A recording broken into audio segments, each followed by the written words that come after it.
Alright guys, so we're back with another video on the spikes build. This is going to be a video, it's going to be the last video I do on this for a while, other than taking it to the range maybe later and putting some more serious firepower downrange. I want to start by saying it's an awesome rifle. I love it. I say that about all of them, but this one is special because it's the first rifle that I built completely. This is my second build, but building a lower really isn't that much, something to brag about.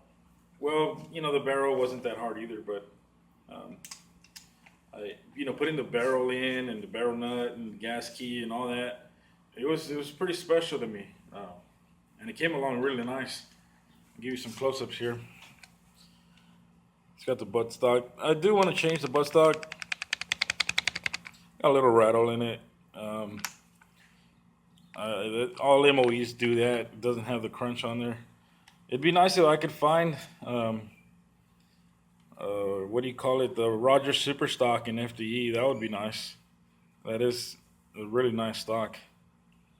The nickel boron is holding up really nice. I like the way it's still dirty. I haven't even cleaned it so far. I want to say 200 rounds have gone through this gun flawlessly. Picked up an aim point, the Pro model. This is the Patrol Optics or Patrol Ready Optic or something like that. It's the Patrol. They call it the Pro. And it's got the mid-length handguards. Put an A2 on there. I got the A2 back on. Went to the gun show the next day. Got it. This is the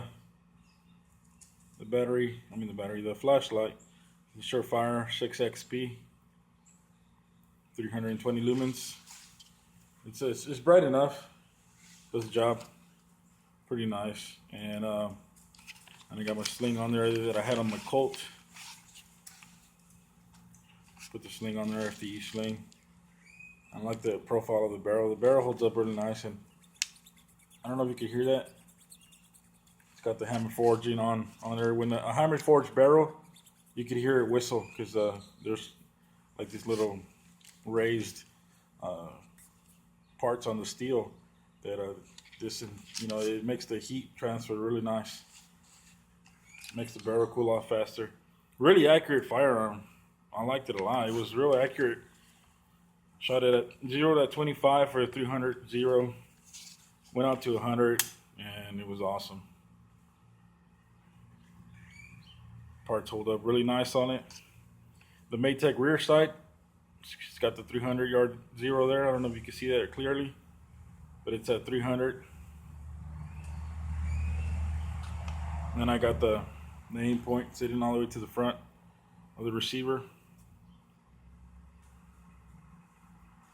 It's just a cool gun.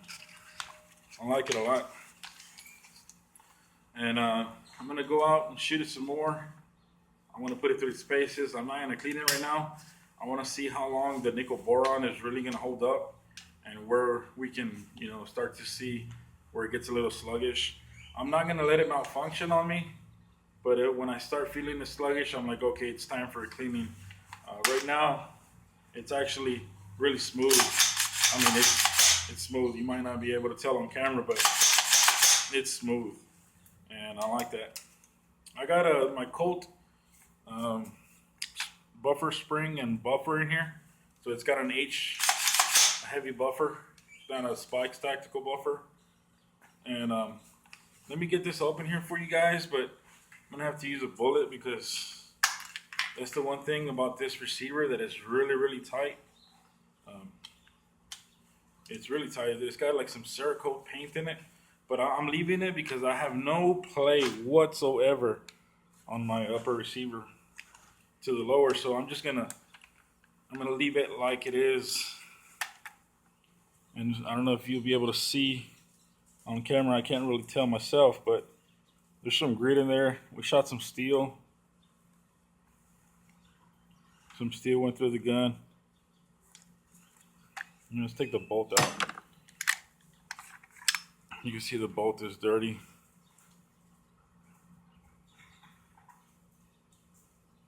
It's not clean.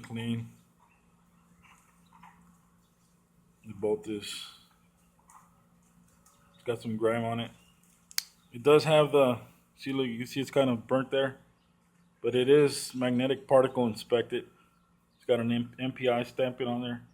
I could wipe some of that grime off, but that's going to defeat the purpose. I don't like, using a dirty gun or nothing like that, guys. But, for just my, simple testing, I'm going to leave it dirty. And so, put the magazine back in it. It looks cooler that way. Plus, we are unsafe. And like I said, this gun shot accurate out to 25. I shot it at 50. Well, actually, my cousin shot it at 50, and he shot fine. The grips hold really tight, really close on it. And I only shot it at 125, 0. But all in all, I like that it's got the F mark front sight base. I'm thinking of getting 300 blackout upper and having this one the 300 blackout and 5.56, because my cousin was out there shooting and he was shooting the scope DPMS, and that DPMS, I mean, it was the Sporticle, the cheapest they make, and he was holding some pretty good groups at 100. I was really impressed with it, but he has a scope optic on it, and we shot the red dot and it does okay, but this is meant for humans. My rifles, or this one, is meant for humans. What do I mean by that? I mean, I'm not going to go hunt humans, but it's meant to defend myself against another human. Yeah, I could take game. You could easily take game, or rodents or anything like that. But mine are meant the true Second Amendment, for humans. Or any tyrannical government that wants to become tyrannical. When tyrannical government comes and it falls, so will my hammer. So, alright guys, quick little video. Hope you guys enjoy it. I gave you some close-ups. I wanted to give you guys that. And y'all have a good one.